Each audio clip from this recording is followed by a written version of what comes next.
Today on Locked On Red Wings, Calm Talbot blanks the Predators in his first start as a Red Wing, and then Ville Husso is waived.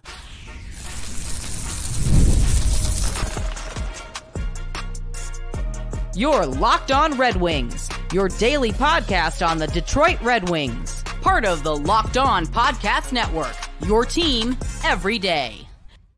Welcome back to the Locked On Red Wings podcast. We are your hosts, Brian Fischer and Scotty Bentley. Scotty's the host over at Locked On Tigers, as well as a freelance journalist for the Detroit News. And I am a color commentator for the Oakland University Golden Grizzlies.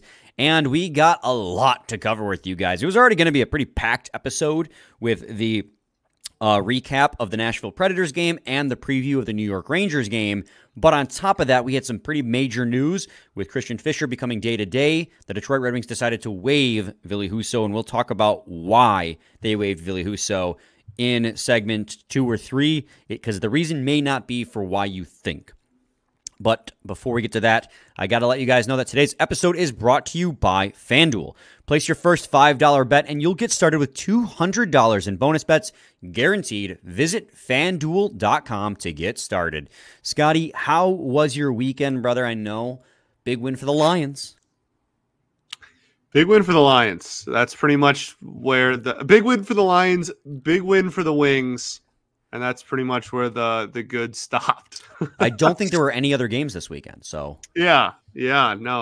Hutch is probably done for the year, and the Tigers are eliminated. So not the best, but really impressive bounce back from the Wings. Huge shutout for Calm Talbot. I would say in his debut, but it's not technically his debut because he came in relief for Ville Husso against the Penguins. True, but a nice shutout performance in his first start as a Detroit Red Wing, which I think, and I'd have to double check on that, but didn't Ville Husso and James Reimer also start their Red Wing 10 years like that? So hopefully that's not a barometer for where things are going to go afterwards. But, Scotty, and this is going to sound very dumb, but who do you have as your difference maker in this hockey game? So I'm going to go out on a limb here, and I'm going to go with Calm Talbot. I don't know if that's a hot take or not, but I'm gonna go with the guy in net there for the shutout. Yeah, we had mentioned going into opening night that was Ville Husso's net, who obviously we'll talk a lot about later. We had mentioned that the reason why we thought Husso was getting the net in game 1 was because they're trying to figure out who the kind of bell cow goalie is going to be this season, and they are trying to figure out what they have in Husso, and that they, maybe kind of know what they have in Lyon and Talbot. Well, that was 42 for 42, man. That is not a bad day at the office for sure. And so I think, excuse me, I think now, clearly, again, the corresponding move we'll talk about later, but I think what this really sets up is with 3 goalies, you're going to ride the hot hand pretty much always. And I would be pretty shocked if we didn't see a lot of Talbot here for a little bit. Yeah, and especially with the day off in between the 2 games, I would be shocked if they don't just immediately go back to Talbot and see how long they can ride like you said, the hot hand. And I would agree. The difference maker is easily Calm Talbot. He looked steady. Like, honest to God, that's the best word I can use, honestly, for the entire game. Everyone seemed to look steady in this game, which was really nice to see after the abysmal performance we saw in game 1. Obviously, Gustafsson getting scratched was shocking because it wasn't shocking, but it was shocking at the same time. It was shocking because of the fact that so much was said about him coming into the season, but it wasn't shocking because he had an abysmal first game. And I thought that if they needed to scratch him or Edvinsson because they both had terrible performances in the first game. They scratched Gus. They played Holl. They played Albert Johansson as well. Albert Johansson, I believe, is actually how we're supposed to pronounce it. And that brings me to my second difference maker because, again, you went with Calm Talbot, so I'll bring something a little bit different to the plate, although I agree, Calm Talbot, first and foremost. I thought the defense, especially the defensemen, because when I say defense, we usually mean team defense, but the defensive group looked really good in this game. And a lot of people at first might scoff at that and be like, they allowed 42 shots on net. How could you say they looked good defensively? It's how those shots got to net. Calm Talbot was very steady all night long, and I will absolutely not try to disparage or downplay that performance. He had a goal saved above expected of 4.68. That is insane. But he was also helped out by the type of quality the defense was allowed to prevent.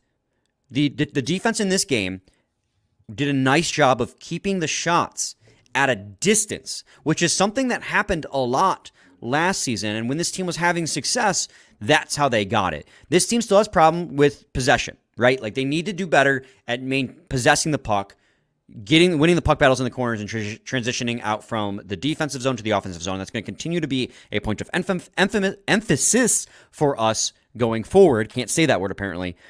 But what word? Emphasis. In the defensive zone, they did a nice job of keeping the shots outside the circles or near the blue line. If you look at the breakdown on Natural Stat Trick of the 5-on-5 shots on net, Cam Talbot faced 25 5-on-5 shots in this game. Only 4 came from high danger areas. 4 came from medium danger. 17 of those 25 are low danger shots. Now, granted, there's still something to be said. Eventually, that volume will wear on you.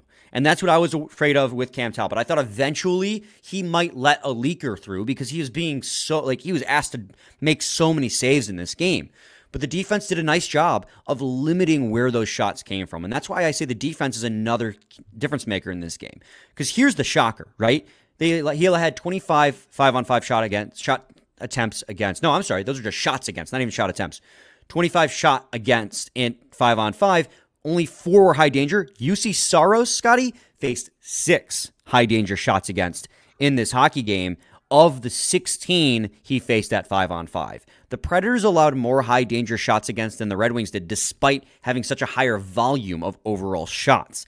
That's a really good indication for this defense. And another thing I really appreciated about this defense, Scotty, was the sheer amount of blocked shots they had in this game.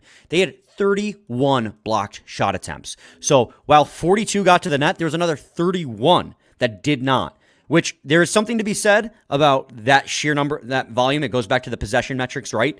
But in the defensive zone, their structure is doing a nice job of keeping the high danger opportunities away from Cam Talbot. They just need to get better at getting the puck. Puck retrieval is a huge thing with this team. Yeah, for sure. I think you said a lot of good things there. I think the biggest thing for me was just that is, and again, you mentioned it, that was really how the defense won games last year. That is how they looked, right? Like, consistently it was, you know what, the Wings are going to give up shots, but they're going to prevent high danger shots. And we were talking before air about, this wasn't a low event hockey game, which I think is kind of the end goal for what Lalonde wants to build here. But it was a low high danger, low high. I don't know if I should say low high back to back. It was a not a lot of high danger, very, very few high danger opportunities. And so I think that's really encouraging because A, game 1 was terrible, but B, that's how the defense was effective last season. And so is it like the final result? Do we want to be giving up 40 plus shots a night? No, obviously. And blocking 30? Say what? I said, and blocking 30 on top of that. Yeah, like there's still a lot of work to be done. Don't get it twisted. This is not some, masterclass performance or anything, but I think just getting in the win column and doing it the way that you were used to doing it last year, now you can kind of transition and take another step forward looking ahead and get that defense to the point where you actually want it. Yeah, absolutely. I completely agree. And we're going to transition into talking about notable performers. And shocking, 3 of my notable performers in this game are going to be defensemen because the defense, I thought, in their own end did a great job of limiting danger. It was a really promising start to see them really lock it down in their own end. But as we were saying, they got to get better at retrieving that puck and moving up ice for opportunities of their own. But we'll talk about that, of course, throughout the season. But in segment 2, we'll talk about the notable performers from a 3-0 shutout of the Nashville Predators. Stay tuned. Guys, sometimes intimate moments happen spontaneously, and we always want to be ready so we can perform in the bedroom. Hims provides access to treatments that can help you stay hard and last longer, giving you the boost of confidence so you can be ready whenever the mood strikes. Hims is changing men's healthcare by providing you with access to affordable health sexual treatments from the comfort of your couch. Hims provides access to a range of doctor-trusted ED treatments like chewables, hard mints, and Viagra and Cialis, and their generics for up to 95% cheaper. Just answer a series of questions on their site, and a medical provider will determine the right treatment option. If prescribed, your medication ships directly to you in discreet packaging for free. No insurance needed, and one low price covers everything from treatments to ongoing care. With hundreds of thousands of trusted subscribers, Hims can help you find the ED option that works for you. Start your free visit online at hims.com/lockedon. That's HIMS.com/lockedon for your personalized ED treatment options. hims.com/lockedon. The products mentioned are chewable compounded products which are not approved by or verified for safety or effectiveness by the FDA. Prescriptions require an online consultation with a healthcare provider who will determine if appropriate. Restrictions apply. See website for details and important safety information. Subscription required. Prices vary based on product and subscription plans. Segment 2, Locked On Red Wings podcast. All right, Scotty, let's talk about notable performers. Who, in your opinion, is stood out number one, outside of Cam Talbot, obviously, as far as notable performers go? Yeah, well, it's hilarious. I was going to pull a joke and just say Cam Talbot again, so obviously that's not going to happen now. I cut that down. You really shot that down pretty quickly.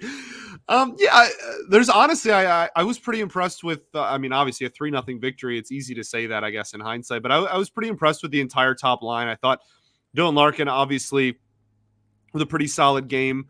I think him and Raymond together, I guess this is kind of like cheating, but him and Raymond together, I thought had really good chemistry and looked really good the entire game. And I think when we talk about this team, so much is focused on that top six and how it's going to play out. I'm sure we'll talk about Compher here and that line in a second, but I don't want the attention that the second line is getting, because we're all trying to figure out what it's going to look like and if it's going to be good or not, to deter from Lucas Raymond another year taking a step forward and Dylan Larkin being Dylan Larkin. I thought in this game, both of them were really good. Yeah, I agree. I thought, obviously, the play that Dylan Larkin made to score that empty net goal in particular was really nice as well. Picking off Gus Nyquist coming up through the middle. Like, obviously, it's empty net goal, so I don't want to make too much out of it. But it was a nice read on a play for Nyquist coming up through the middle, pick him off, go in for the goal alone. I thought it was a much improved game. I from that line, and obviously Kane moving to the top line was a pretty decent shakeup as well. It still feels, I think DeBrincat had a really rough game, to be honest. I thought DeBrincat looked pretty rough. He had a really awful turnover. He was going for a Hail Mary pass in the third period, turned the puck over in the defensive zone, like right in front of Talbot, and could have been very dangerous, especially because I can't remember if they were up by 2 at that point. I think they were.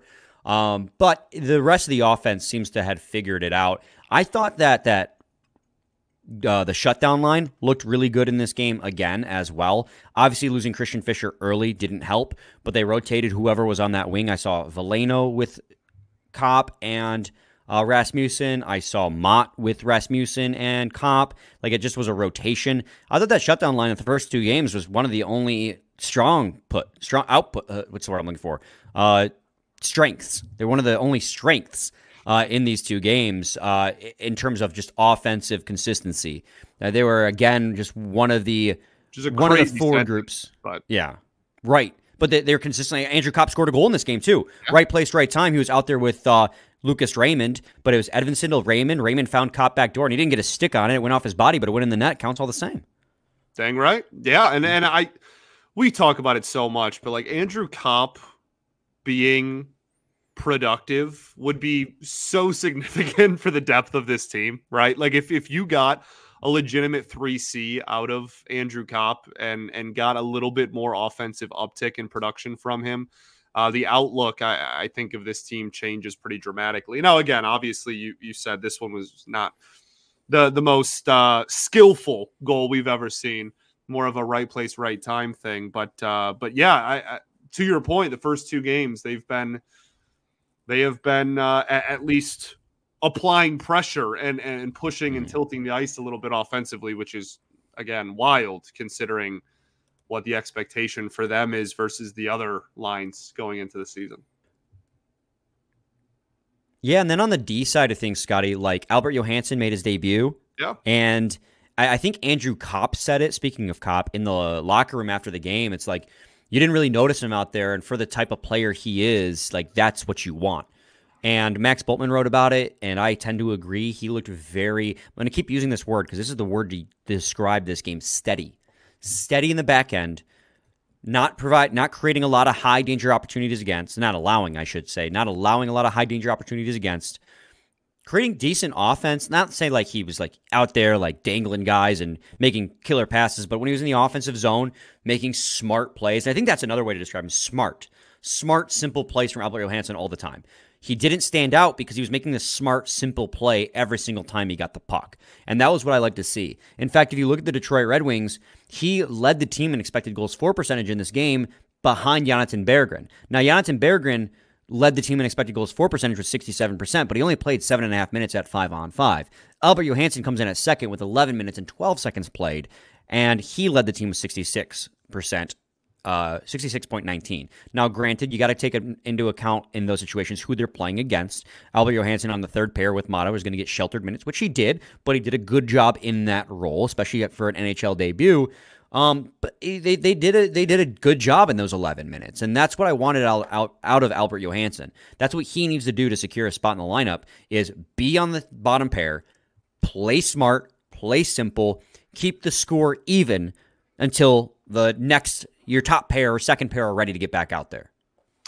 Yeah, and I think it was exciting just for him to make his debut, but I really do think that going forward, you know, there's so many, we have so many defensemen. And I think when you're already talking about scratching a free agent acquisition you had that a lot of people had some decently high hopes for, ourselves included, you know, having him go out there and be, you know, as Copp put it, kind of unnoticeable in a very, very positive way is nice. And that, at least at a minimum, shows, you know what, if we're going to have 8 defensemen, at least you can kind of have the revolving door, and when one is not doing well and you need to bring in somebody else, that they can make an impact. I think ideally you still want to trim it and you don't want 8 defensemen long term, but I think that it's, at least there is something to be said for, you know what, he went out there in a debut, looked really good, and he was replacing, for lack of a better term, a free agent acquisition that people thought was going to play a pretty decent role on this team. So I have nothing else really to add. I think he was definitely a plus in this hockey game, though. All right, Scotty, let's talk about the elephant in the room. Justin Holl. How do you think he performed in his first game with the Red Wings this season?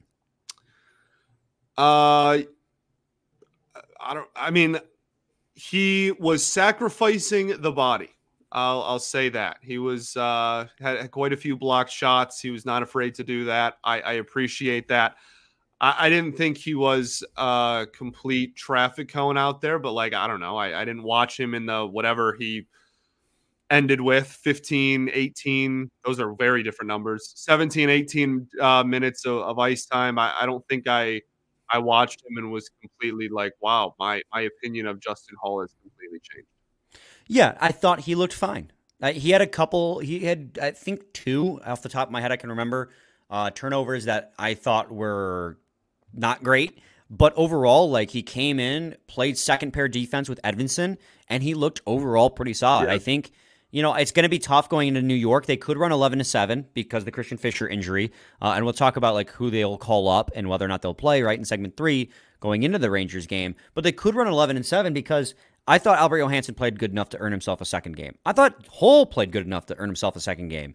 But also, you know, you sat Gustafsson, you sent your message about how to play. Like, you got to get him back in the lineup now and give him an opportunity to redeem himself, especially because you kind of need him to be good because he's supposed to be your power play 1 quarterback. He's supposed to be your ghost replacement. Not that he'll get 57 points, but you're hoping for upwards of 30, 35 points from this guy. So, like, you kind of need him back in the lineup doing good. So I think you might see an 11-7 on Monday rather. and let the chaos begin. It's a good problem to have, where a guy that you didn't see a lot of last year that was not very good when he did play came and had a decent game, enough that he kind of earned a second game. Albert Johansson, your own guy. Like, it's just a good problem to have 70 men who are competing. Now, again, it's the second game of the season. They could have all had one-off great games, but I want to look at the positives here and be like, all of them earn a second chance here in this lineup, and let's keep that competition going until one of them earns their way out of the lineup. Yeah, I think you worded that a lot better than I did. That was kind of the similar point that I was trying to get across with the Ajo conversation, right? It's like, if you're going to have 8, at least make them, at least make it a competitive, room. At least make it so that, if you are using the 7th and 8th guys on that list, that you're going to get somewhat decent production at a minimum. Yeah, and I mean, Justin Holl, he played 18 minutes in this game. It's not like he was sheltered. Like, yes, their pair was slightly more sheltered because it was Holl and Edvinsson, not Edvinsson and Petrie. So they got slightly easier deployments, but they played 27 shifts each. That's the same amount of shifts that Seider and Sherratt played. Sherratt played technically 28 to lead the team, but they played the same amount of shifts. Now, Seider and Sherratt got more minutes overall by about 6. But I thought the way they played in this game was good enough to, I mean, they won 3-0, and we talked already in segment 1 about how the defense was good enough to prevent high danger. Again, it's in the corners. You got to get the puck retrieval. You got to get that puck out. Chipping that puck out. They struggle to get that puck out of the zone a lot of times, but they are good this game. A lot of times is even an understatement. It would just stop at the blue line every time. Terrible at it, yeah. But they prevented the high danger opportunities, which they failed to do in Pittsburgh. It was great to see. Scotty, I got 2 more defensemen I want to talk about in this hockey game. It's wild. I feel like mostly we're chomping at the bit to talk about offense. But like, this was such a locked down defensive game in their own end that let's keep it rolling. So in segment 3, we'll talk about Seider and Edvinsson. Stay tuned. Got to talk to you guys today about FanDuel. Hey, NFL fans, you can start the season with a big return on FanDuel, America's #1 sportsbook. So when you get a hunch in the middle of the game, you can check out the latest stats, view live play-by-play, and so much more on the same page where you place your bets. You'll get started with $200 in bonus bets guaranteed when you place your first $5 bet. That's FanDuel.com. Segment 3, Lockdown Red Wings podcast. Simon Edvinsson, we talked about it after the first game. He was really bad in the first game.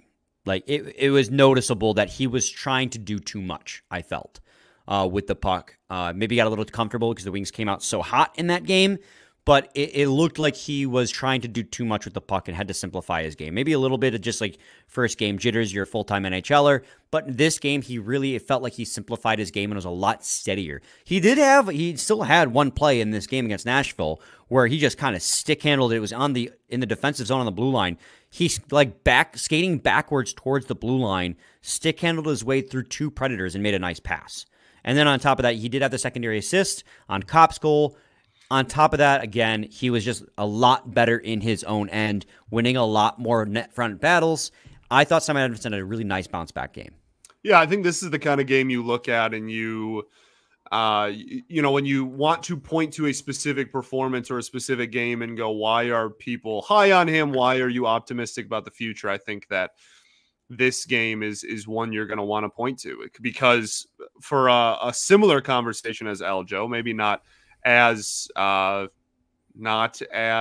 prominent, I guess I'll say, not as aggressive of a take, but like, there were a lot of moments where that pair together as a whole, you looked at and went, okay, well, they weren't super noticeable, and that's probably a good thing.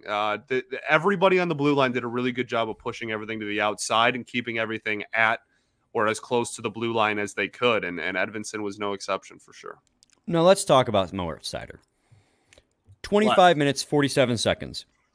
Total. 2 minutes and 38 seconds on the power play, 2 minutes and 19 seconds on the penalty kill.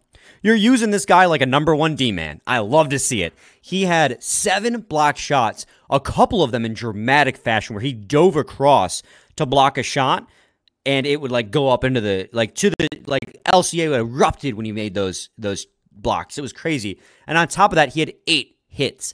That's one thing. I know he had 200 block shots and 200 hits last year, but I feel like so far through 2 games this year, I've noticed his physicality more than last year already.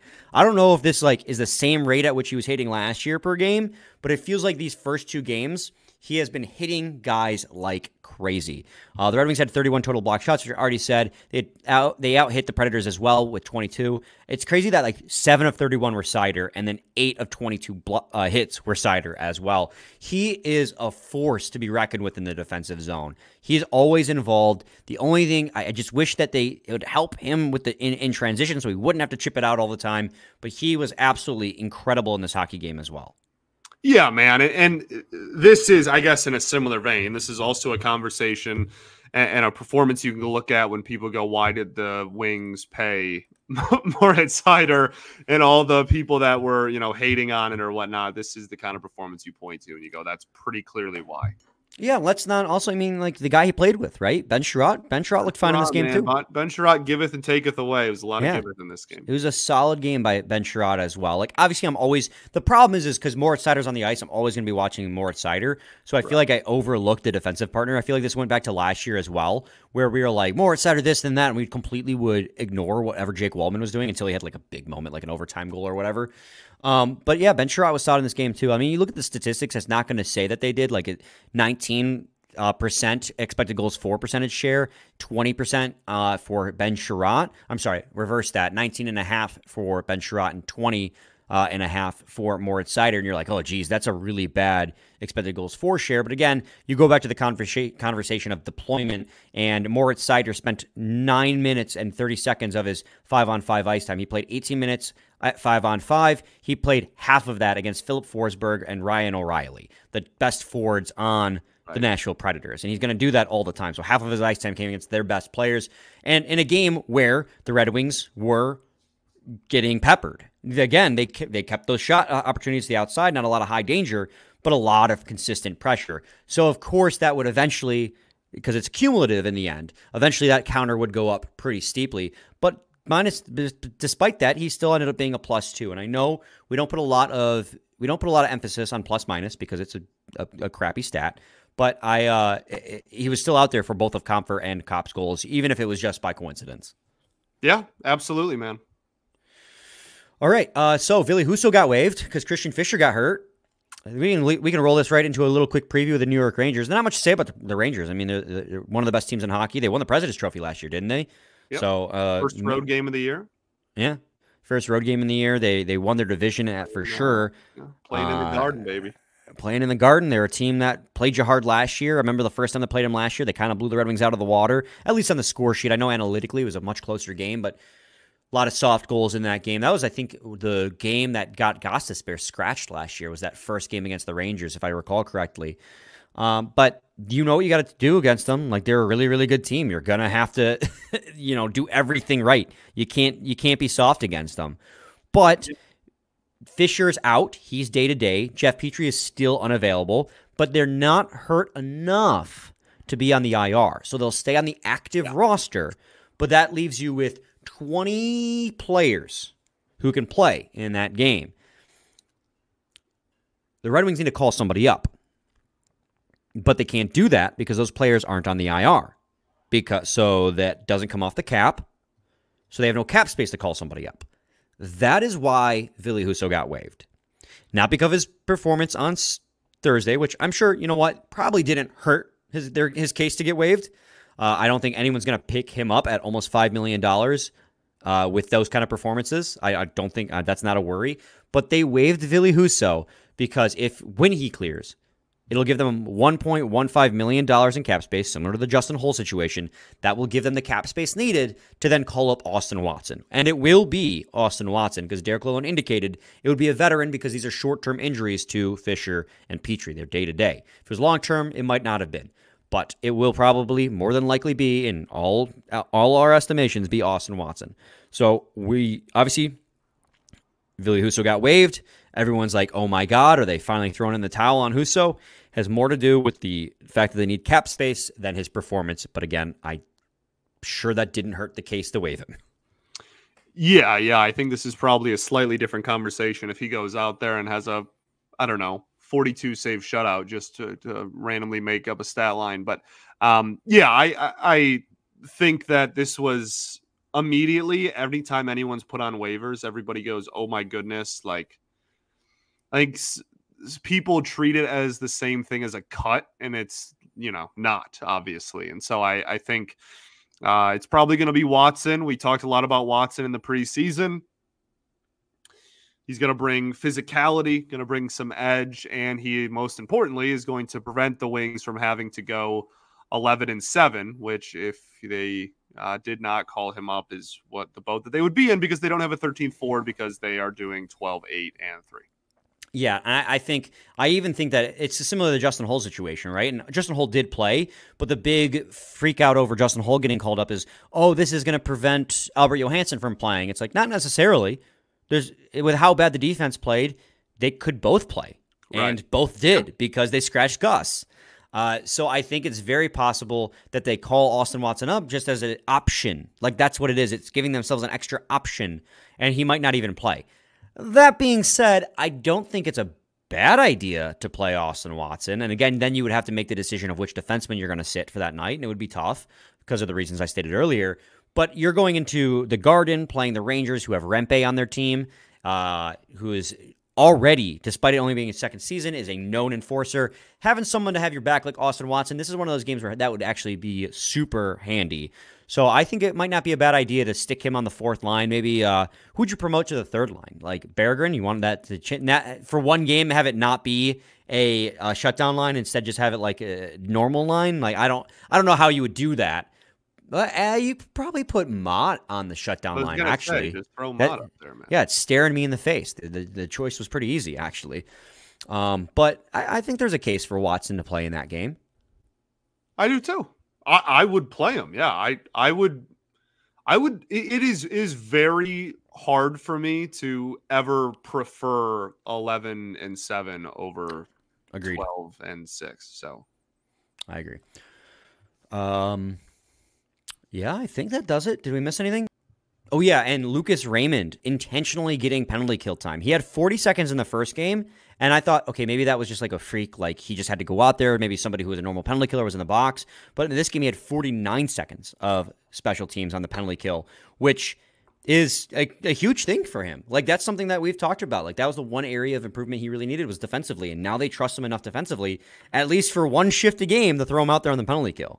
Yeah, I think if that's something that, if it maintains, is a huge talking point that we can kind of go over on an off day or something maybe later this week, because I think that completely changes the outlook of really the roster construction as a whole, the top six. Obviously, we're talking about the special teams. That would be a very welcomed but significant development going forward if he's going to consistently be on the PK. Absolutely. Scotty, any final thoughts? We ball, baby. We ball. We'll be back with a new episode to recap the game against the New York Rangers tomorrow. So stay tuned. Same time, same place. It's your team every day.